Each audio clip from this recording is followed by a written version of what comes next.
folks. Welcome to Vector Calculus.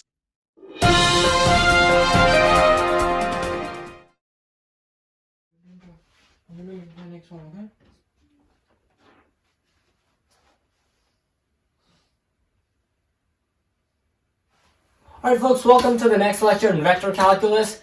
Now you can see I'm on the floor, and that's unfortunately because my head has been getting cut off way too many times in the past few videos. Figuratively, not literally, thank God. Alright, so now today we're going to take a look at how we can find the equation of a line using various other given properties. So, you'll see what I mean when I give you the problem. So let's go ahead, check out a problem that asks us to find the equation of a three-dimensional line. Alright, let me write it down. So,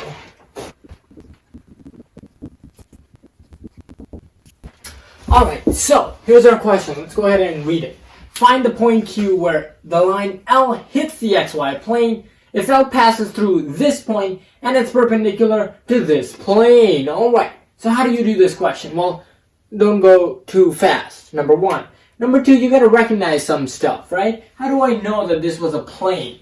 We'll go ahead and watch our lecture on planes, but let me give you a quick summary. The equation of a plane in 3 dimensions is AX plus BY plus CD is equal to, CZ is equal to some constant D, okay? So that's the equation of a plane in 3 dimensions.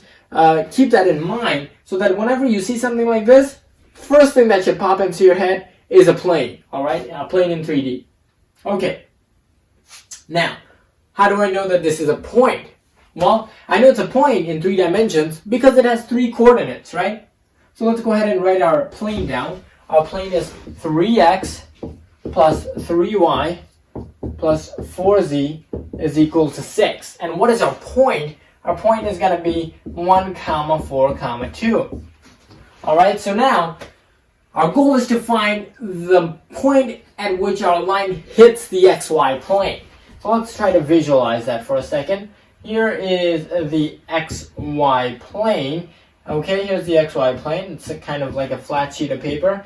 And we want to find out where our line L hits the xy plane. So here's our line L, and here's the point Q, for example, where our line L hits the xy plane. Okay, good. Now, how do we find that point? Well, number one, if you recall from the previous video, on the xy plane, what thing is 0? Well, just like on the y-axis, x is always 0. On the xy plane, z is always equal to 0, right? You're on the xy plane, right? You're kind of like imagine you're about to board a plane. Well, before you board the plane, your height from the ground is 0. Just like here, before you board the airplane that's the line, your height from the ground is 0. So z is going to be 0, if that analogy helps you out. Okay. So now how do we find the point Q at which our line L hits the xy plane? Well, we know z is 0, but first and foremost, let's get the equation of our line, right? We know our line is perpendicular to this plane, so our line is actually going to look not like that. It's not going to pass obliquely to the plane. It's going to pass kind of perpendicularly to our plane, right? If you can imagine that. So, what's the normal vector to a plane? Well, the normal vector to a plane is simply going to have the components of the coefficients of our plane, right? So 3, 3, 4.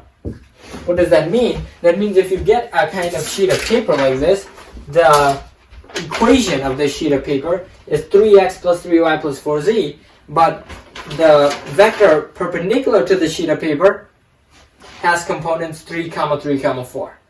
Okay? So that's that. Alright? So here's the vector that our line L is parallel to, and here's the point that our line passes through. Now we have enough information, so we can simply say that our line L has the parametric equations as follows. X is equal to x naught plus 3t, right? Here's our a, b, and c value. Here's our x naught, y naught, z naught value. our y parametric equation, our parametric equation for y is going to be what? Well, it's going to be y naught plus 3t, or bt. And what's our parametric equation for z going to be? Well, it's simply going to be 2 plus ct, or 4t. And so here I've got the parametric equation for my line.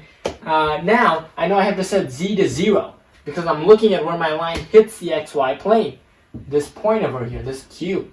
Well, if I go ahead and set z to 0 here, what am I going to get for my parameter, for my t value? Well, go ahead and isolate your t value, and you're going to find that your t value is simply -half. And so now you can use that to your advantage. Plug in -half here. So y is equal to 4 plus 3 times -half. So y is equal to 4 minus 3/2, or 5 over 2. Likewise, we can replicate the same procedure for x. X is equal to 1 plus 3 times -half. Right? So x is equal to 1 minus 3 over 2. And so x is equal to simply -half, ladies and gentlemen. And so we have our x, y, and z value. What's our z value? It is 0. What is our x value? It's -half. And what's our y value? It's 5/2. So the point Q at which our line hits the xy plane is simply going to be x, -half, comma y, 5/2, comma z, 0. And that right there, folks, is how you find where a three-dimensional line hits the xy plane if you're given the perpendicular plane, the plane perpendicular to a line. Alright, folks, that's it for this lecture of vector calculus, and we'll check you out next time. Embedded plus MKO plus scaffolding equal learning. We believe anyone can learn anything. That's why our motto is memorization is a crime. And that's why we partnered with Brilliant. Brilliant transforms math and science into hands-on activities so that you too can understand everything from first grade math to E equals MC squared. Barry Science Lab and Brilliant is your MKO and will give you the scaffolding to expand your ZPD until you become the next Sir Isaac Newton or Albert Einstein. Visit brilliant.org/Barry Science Lab today. And the first 50 of you to use that link will get a 20% discount on the Brilliant annual subscription. Don't forget that you too can become the next Einstein. So let's fall in love with math and science.